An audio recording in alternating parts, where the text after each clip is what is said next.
Welcome all. Soul here. Quick disclaimer. My mic fucking broke right before recording this. But we have a schedule to attend to, so I'm using this cheap-ass $14 mic. So, audio quality will not be up to snuff this time around, but please just imagine that it's good, and then that's how you should rate the video, based on how you would imagine if it was good.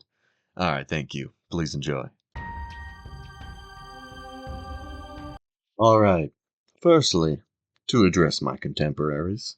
Yes, my format is stolen. Yes, my shoes are raggedy. And yes, I'd be crying if I look like that too.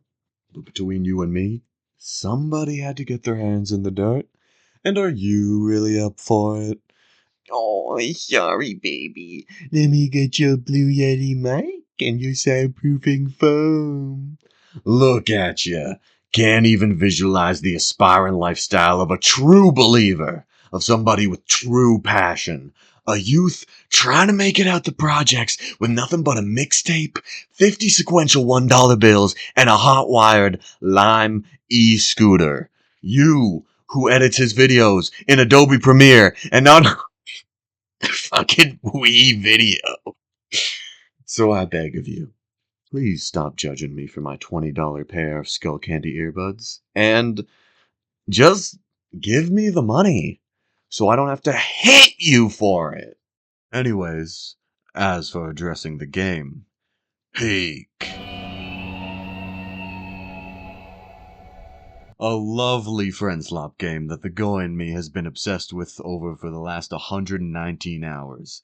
גוי. תספורת שוקובדיל, זה יהודי או גוי? גוי. Yes, this charming and dashing sequel to William Golding's classic, just like its contemporary, inspires you to eat your friends. It was mid-sentence, man. You clogged that man down.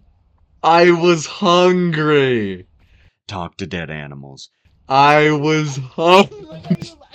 Look how you left him. Look how you left him. After all the fucking things I did. Yeah. After all the fucking things I did for you. And throw rocks at the heads of fat people. Sorry to say, Piggy, but you're gonna have to get some cardio in. When we're running through that burning jungle, tell me, are you Simon, who asks me for help when you trip and fall, knowing full damn well I have tied both shoes and have been the one to trip you? Either way, when you rethink your choice to skip legs that one day, I'll be draining my tears for your loss into a champagne glass in my private helicopter while reading my Big Nate collection book. Birthed of the twisted, deplorable, and Swedish minds at Landfall and Aggro Crab, one day during the February 2025 Game Jam, one man asked the simple question of if you could play a game about kids starving, being poisoned, burned, frozen, submerged in the fiery core of the planet?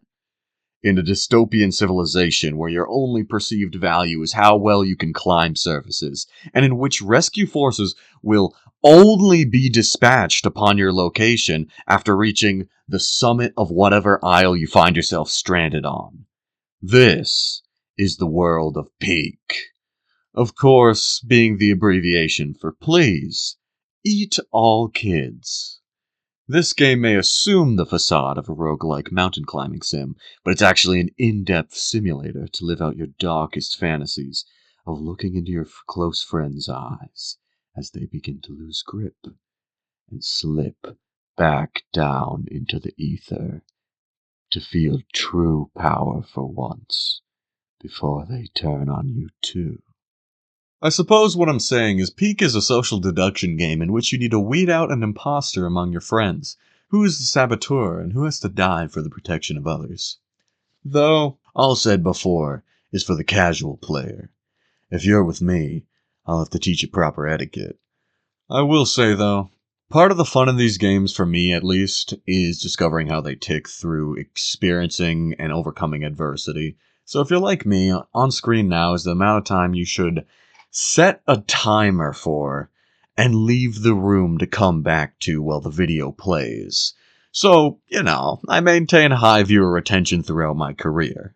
Think of it. It's really the least you could do for me telling you. Rule number 1. No scouts left behind. Your friend falls down, I better see the note from the doctor explaining the bone shards sticking out of your legs before you try to press on without them. Your friend disobey that rule? Don't worry. Scoutmaster Myers is sure to have a word with them. I'm blowing.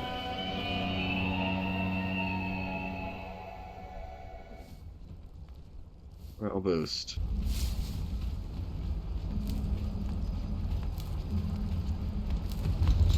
Oh, what the fuck? Oh, he's fucking me. Fucking my butt. Ah, ah, ah.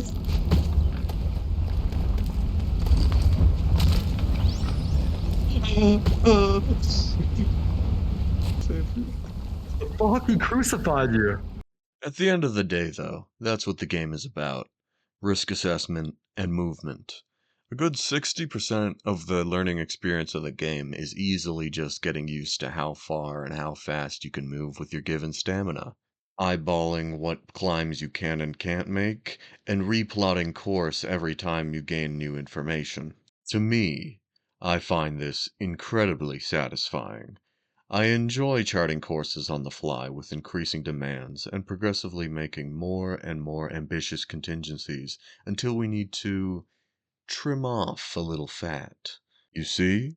That's the experience of a true industry tycoon corner cutter, tiptoeing the fine line between fear little enough that they won't revolt, yet in sufficiently dire quantities to keep them well within line. You see, most people have a badge collection. Not me, though. I have a full badge sweatshop. Sweatshop, nigga, goddamn. I got these bitches working 16 hours straight. How long? 邊冇使，會水硬套硬睇頭，好睇，好睇。 However, I'm getting ahead of myself. To any self-respecting Hey Ma modern gamer, you may have one question. How is this playable? There aren't, 50 fucking meters indicating all my stats. Well, my friend, rest your cute little chuddy eyes for a second there, because we only need one.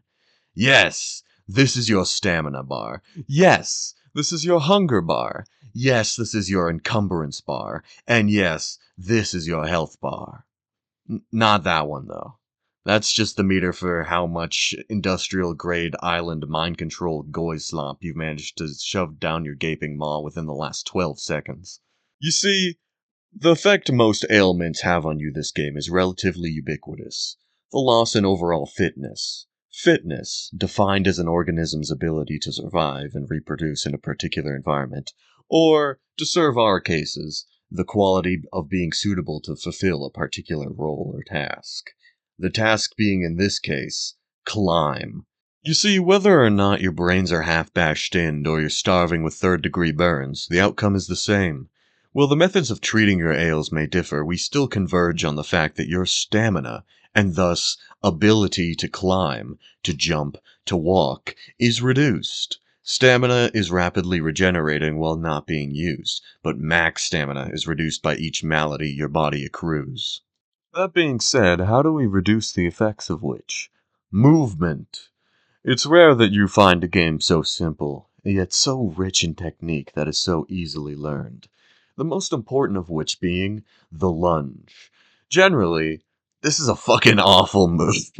Terribly inefficient, stamina draining, awful. So, why do I use it? Well, firstly, shut the fuck up, I'm talking. Secondly, it's fast. In brief moments of infinite stamina, but mainly, it doesn't actually check if you have enough stamina to perform one. It comes up ridiculously often, frankly, where it comes to just that little bit of extra distance a lunge offers at the very end of your stamina bar to get to the next ledge to move forward. Much similar to the sacred art of edging with a backseat driver. you'll notice that the game developers actually prompt you now to do this very thing.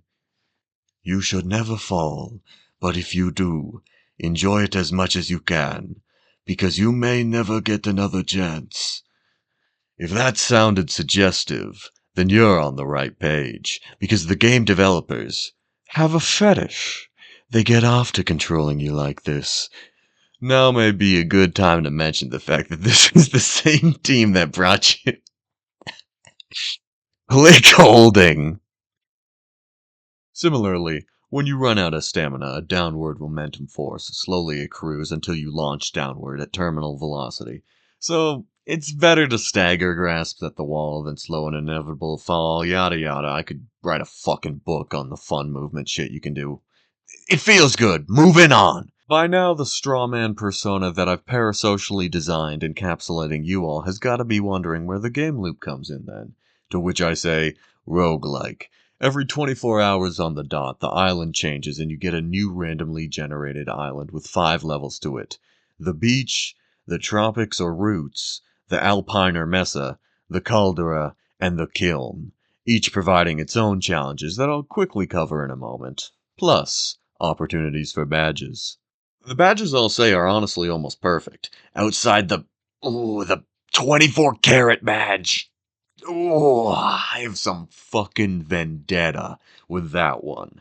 Every day since the Mesa update came out, I was trying to get it. But due to my own schedule, I was only ever able to play on days where either the tomb didn't spawn or an alpine day.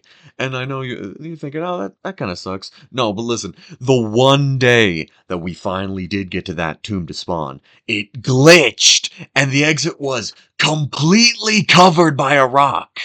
For lesser men, that would have broken us. But through team effort on that day, we hauled that shit all the way back through that evil-ass opening pit open room, and we dragged it all the way back up to the kiln for a final sacrifice.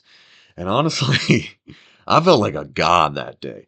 That's the thing about most of these badges. You need to understand, I don't typically gain a feeling from completing challenges other than maybe a slight relief at just the fact I don't gotta anymore. Typically unless forced. So, it means something to me when I say the badge system feels very rewarding and just challenging enough to actually mean something to you without making you pull your hair out. I like it. It's a huge part of why I 100% of the game. Hey, side note real quick. Check out this really funny clip I found while cleaning up my files. Okay. Well, here's the thing. The tomb is a different area, right? And usually checkpoints from prior areas don't work. So I was thinking we put our checkpoints at the beginning of the tomb. Oh no. That's so fucked up. You're hit by the fucking tumbleweed. Oh my gosh! Your bones! He died? No! Bones! As for the areas you have to overcome in the game, you have... Do you think this this first segment of the mountain is disproportionately to blame for most of the deaths that go on this mountain, despite the other ones being more dangerous? where your only threats are urchins and jellyfish. Little St. James, where your hazards are beetles, wind, noxious brap clouds, and politicians. Let me, Just a regular bush. Oh my god. it gets wet. The Philippines, where you have to worry about the sun, getting pricked, and typhoon season. Wizard time, motherfucker!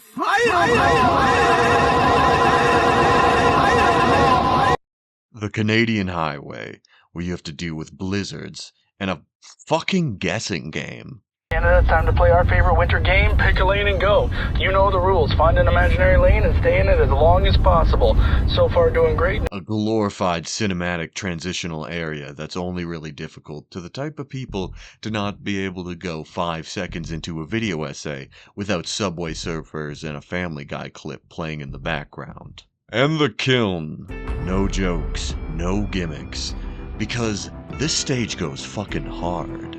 Just straight climbing, putting all your skills to test in a purely lateral stage that on Mountain Refresh can range anywhere from a fun, interesting challenge to escaping Satan's colon and puckered asshole.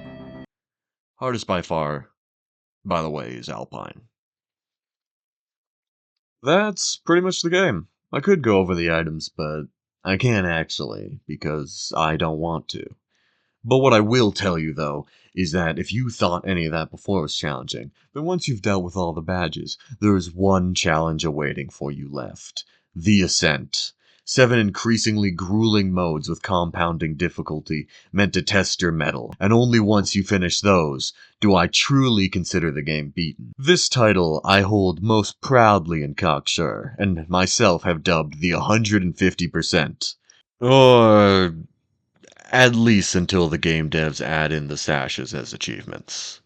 Some last housekeeping duties would be just to mention the inclusion of my lovely friends in this video, among which one is Waffleninja, who has her own channel. I would recommend checking her out, but honestly, if you like my content, then you almost certainly will not like hers, and if you're going from her channel, oh my god, I'm so sorry. Additional thanks to Nuggetmuncher and Blue Shiba for joining alongside me, and who will probably star in an upcoming playthrough video. This video has not been sponsored, or at least not yet. Remember that in the end it is the jobs of you all to get me popular enough to start getting ad deals, for which, when I do, I must say now, that while my respect is seldom earned, but can be through effort, my words are bought cheap. Please, allow my dips into the corporate world to wash over you, like a second baptism. Rejoice in my words for not what I say, but for the fact I was paid to say them. Until then, videos will be few and far between. But perhaps, with enough sharing, one day we can dream of a world where I can upload just as infrequently, but I get paid more. In all seriousness, though, I do appreciate you watching till the end, and appreciate any feedback or praise that's given. Only like if you did like, and only subscribe if you want more. And with that, sun's setting. But I'll see you again. Peace. Oh hey, Blue Shiba. What's that? Is that potentially an orange crate? Yeah. Go get it. Oh!